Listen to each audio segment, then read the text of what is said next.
Uber va a dejar de existir en unos años y te vamos a contar por qué. La empresa viene arrastrando muchos problemas financieros y eso hizo que en 2020, por la crisis del coronavirus, tuvieran que despedir a 3.000 trabajadores y cerrar 45 oficinas en todo el mundo. Y estos problemas hicieron que el precio de su acción cayera un 50% en casi 2 años, desde cerca de $60 por acción a $30. Es decir, que si hubieras invertido en ellos, tu inversión ahora valdría la mitad.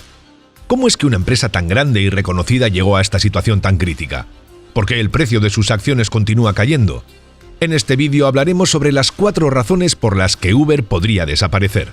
La primera razón está relacionada con el modelo de negocios de Uber, es decir, con cómo pensaron sus fundadores que iban a ganar dinero.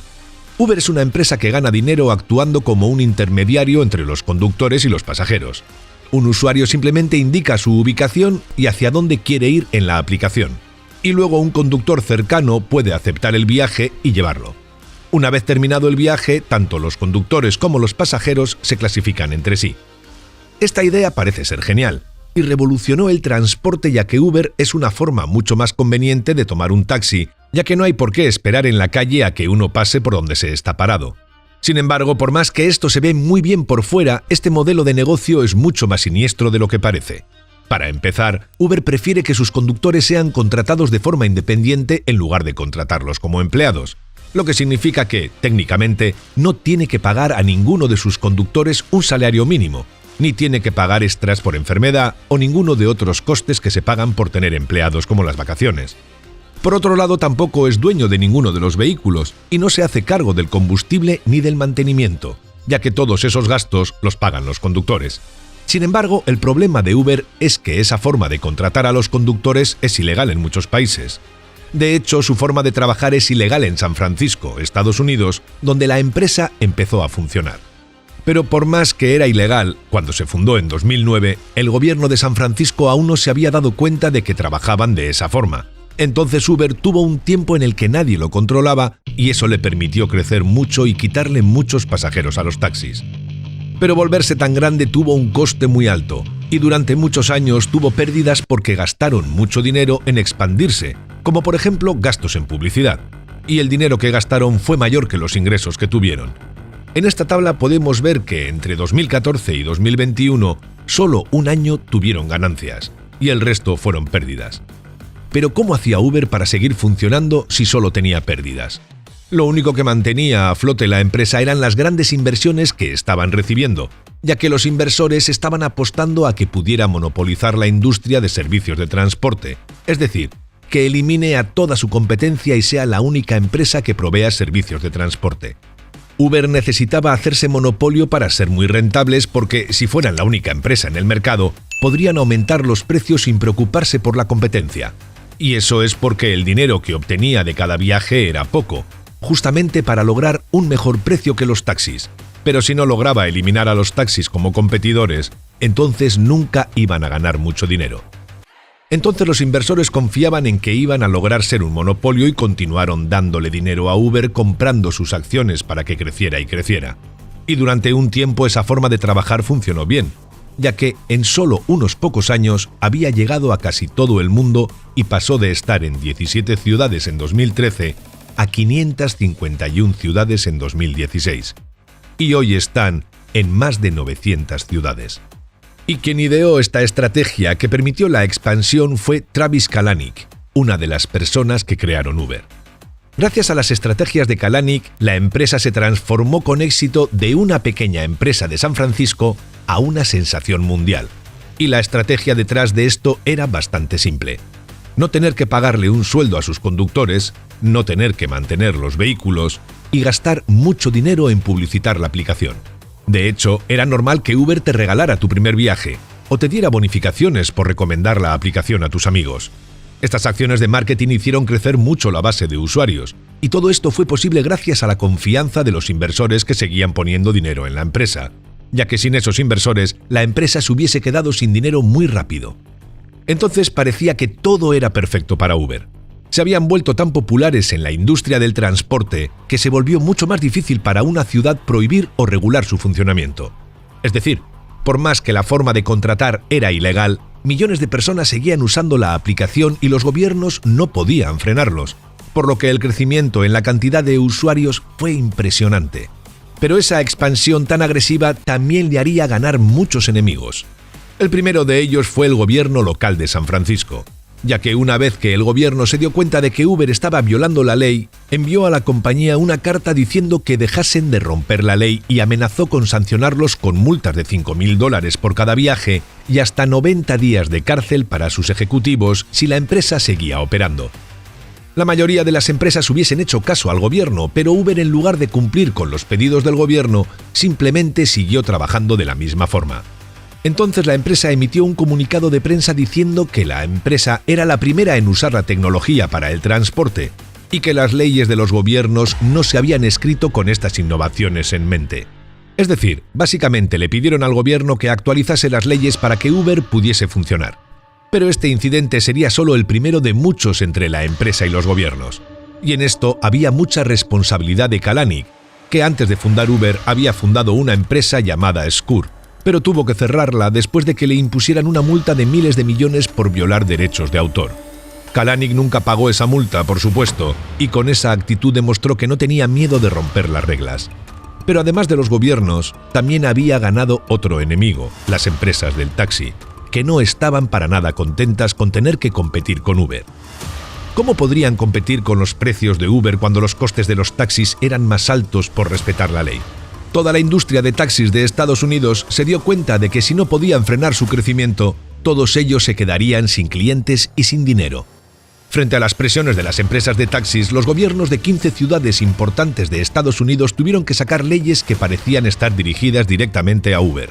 Por ejemplo, el gobierno de Rhode Island declaró ilegal el uso de un GPS mientras se conduce, algo que es necesario para cualquier conductor de Uber. Sin embargo, esto no detuvo a la empresa. Los ejecutivos de Uber creían que tenían tanto poder sobre la industria del transporte que nada podía detenerlos, ni siquiera el gobierno. Pero hubo un problema que no pudieron ignorar, y fue la demanda que hicieron más de 350.000 conductores en 2013. Estos conductores demandaron a Uber por la forma en la que estaban contratados y pedían un salario mínimo y otros beneficios por ser empleados. Y por más que en este caso durara varios años, finalmente la empresa logró arreglar el conflicto dándole a los conductores un total de $20 millones en 2019.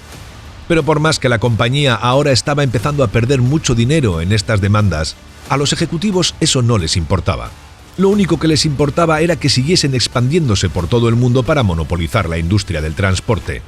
Por supuesto, en este punto, Uber no estaba ni cerca de ser una empresa rentable como vimos en la tabla de ganancias y pérdidas al inicio del vídeo.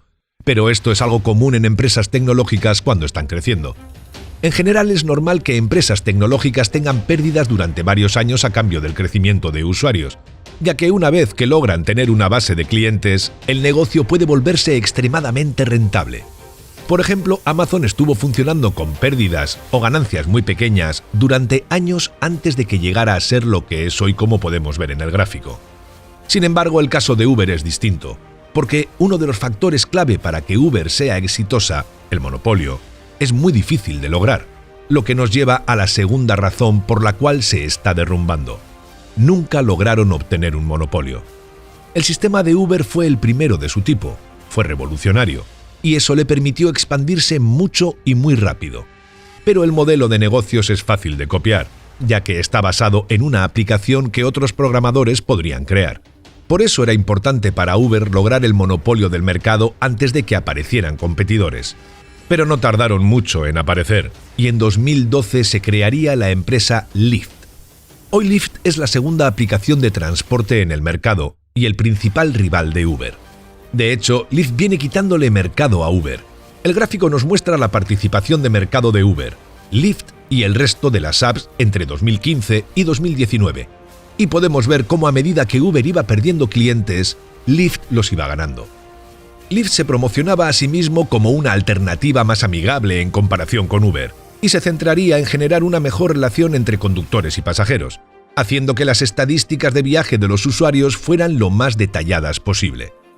También pusieron mucho esfuerzo en mejorar la seguridad tanto para sus conductores como para los pasajeros, como por ejemplo verificar los antecedentes de los conductores o crear un programa obligatorio de capacitación contra las agresiones sexuales. Pero Lyft no fue el único. Pronto habría un montón de aplicaciones que competirían por la participación de mercado de Uber, como Bolt, que se centró en los mercados de Europa, América Latina y el cercano Oriente. En los últimos años, Bolt se ha expandido a 45 países y más de 100 millones de clientes. Y a pesar de que estas empresas también tienen problemas con las leyes, su forma de afrontar los problemas es mucho menos agresiva que la de Uber, ya que intentaban negociar y convivir tanto con los gobiernos ajustándose a las tarifas que marca la ley como con los taxis en vez de enfrentarse. Pero más allá de la competencia, Uber también estaba teniendo problemas para ingresar en algunos países. Como es comparada con los servicios de taxi, entonces tiene que cumplir con las mismas leyes, y eso hace que por su forma de trabajar, la aplicación esté prohibida en muchos lugares. Dinamarca, Francia, Alemania, Hungría, Suiza y Turquía prohibieron ya sea en forma parcial o total a Uber, porque la forma en la que trabaja no es legal, y genera una competencia injusta con organizaciones de taxis. Pero como sus competidores son menos agresivos al intentar entrar en un país, hay lugares donde no pudo entrar, pero otros competidores sí. Por ejemplo, en Budapest, Bolt pudo trabajar normalmente mientras que Uber fue prohibido. Incluso en Dinamarca, donde muchas de las apps de transportes de pasajeros están prohibidas, Bolt tiene una flota de bicicletas eléctricas para alquilar. La principal consecuencia de toda esta competencia es que le quitó la posibilidad de lograr tener un monopolio. Pero no era solo la competencia lo que arruinaba el objetivo de ser un monopolio, sino que además en todos los lugares donde se expandía causaba disturbios, protestas y violencia. Y esa violencia hizo que tuviera una peor reputación, lo que nos lleva a la tercera razón de la caída de Uber: la mala prensa entre la gente. La guerra de Uber con la industria de los taxis estaba jugando un papel importante en su expansión, ya que lo que había comenzado como una reclamación de los taxistas al gobierno se transformó en una guerra entre taxistas y conductores de Uber.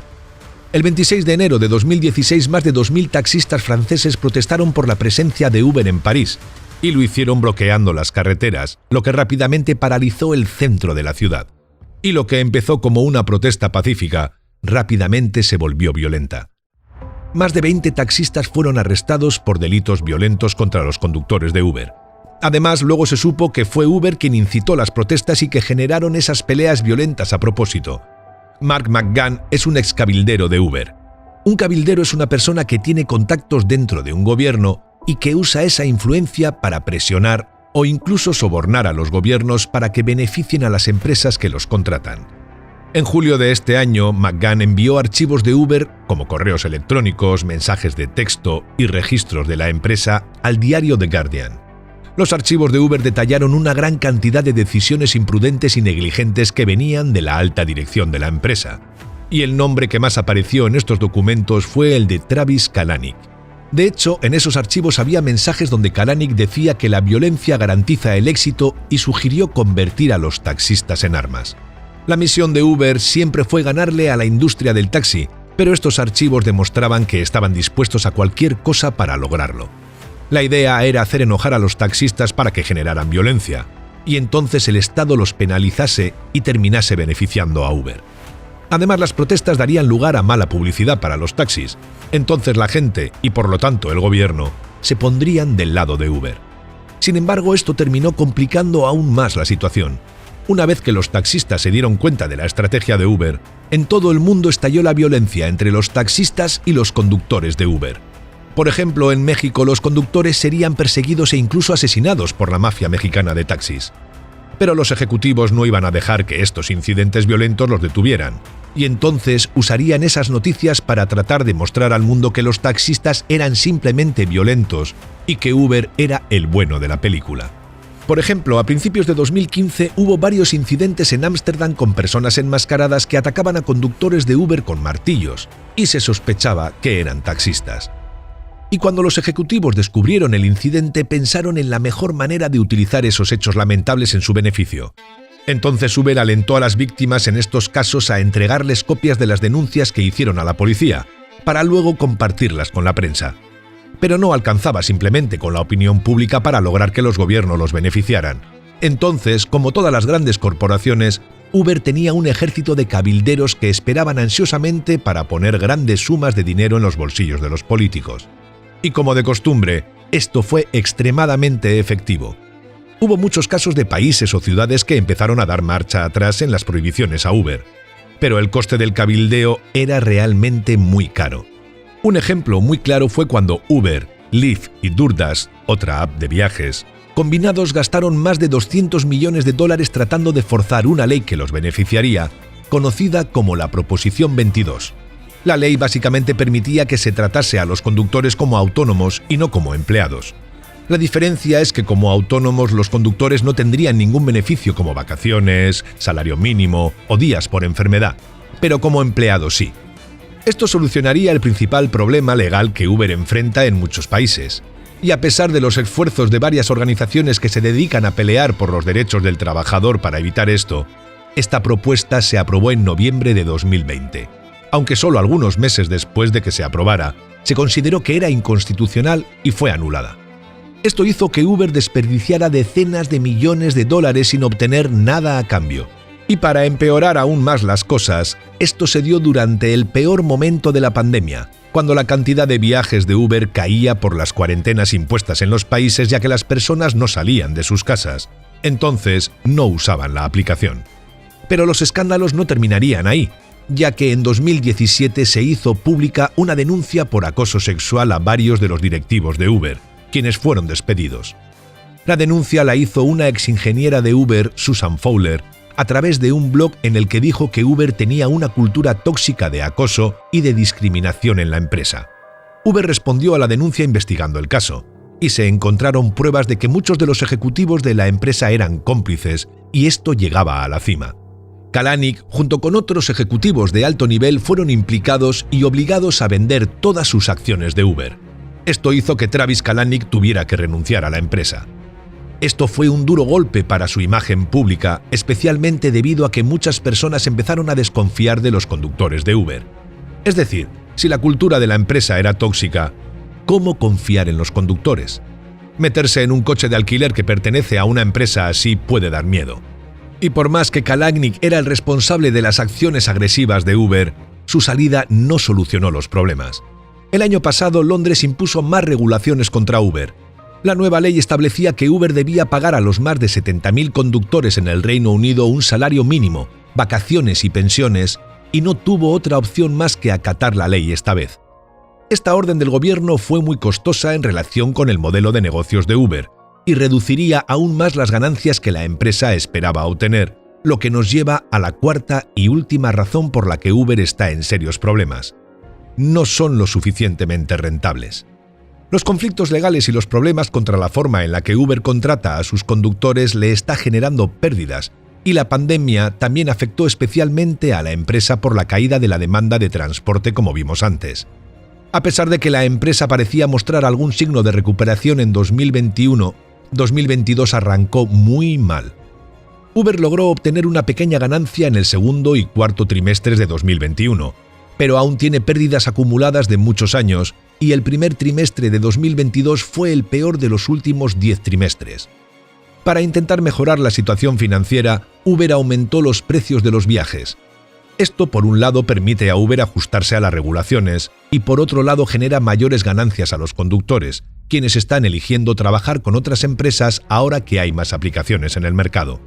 Y eso es porque ya desde hace algunos años, ser conductor de Uber es poco rentable, y un tercio de los conductores incluso pierden dinero según un estudio, porque el precio del viaje es muy bajo y los costes de mantener el vehículo han aumentado. Entonces, más allá de que en 2021 mostró algunos trimestres con ganancias, aún queda un largo camino por recorrer para poder ser una empresa sustentable financieramente. Y es eso por lo que los inversores están vendiendo sus acciones de Uber y el precio está cayendo como vimos al comienzo del vídeo. Pero a pesar de todo, posiblemente haya una luz de esperanza al final del túnel para Uber, aunque tampoco es un camino fácil. La mayoría de los problemas de la empresa provienen de sus conductores, pero a día de hoy la tecnología ha avanzado tanto que existen vehículos autónomos, es decir, que se manejan solos. Una flota de vehículos autónomos le permitiría a Uber solucionar el problema de los conductores, pero incluso esta posibilidad podría tener sus inconvenientes. El primero es que hoy Uber no tiene que pagar ningún tipo de mantenimiento de los vehículos, ya que todo lo pagan los conductores. En cambio, Uber tendría que hacerse cargo de todos estos costes si cambia a vehículos autónomos. Además, los vehículos sin conductor son una tecnología que aún necesita años de trabajo antes de ser realmente segura. Entonces, por más que pueda ser la solución, no lo será en poco tiempo. Pero Uber ha tenido muchas idas y vueltas con respecto a los vehículos autónomos. Primero invirtió más de $200 millones en esta tecnología. Sin embargo, un tiempo más tarde la investigación fue suspendida cuando uno de los vehículos autónomos de Uber atropelló y mató a un peatón en 2018. En 2020, Uber finalmente vendería su negocio de los vehículos autónomos por $3.300 millones. Pero la historia de Uber con los vehículos que se conducen solos no terminaría ahí, ya que en 2022 Uber y Motional firmaron un acuerdo de 10 años para ofrecer viajes sin conductor. Después de más de una década de problemas legales, violencia y escándalos, la compañía está al borde del colapso. Y solo el tiempo dirá si pueden sobrevivir a la tormenta. Pero sin un monopolio, autos autónomos o una desregulación masiva, la supervivencia de la empresa parece cada vez más improbable. Esperamos que te haya gustado el vídeo. Si es así, nos ayudaría muchísimo que nos dejases un comentario, ya que la red neuronal de YouTube esto lo valora muchísimo y así recomienda nuestros vídeos a más gente. Le dieses a like y actives la campanita para que te llegue una notificación cuando subamos nuestro próximo vídeo. Así que nos vemos en él. Un saludo.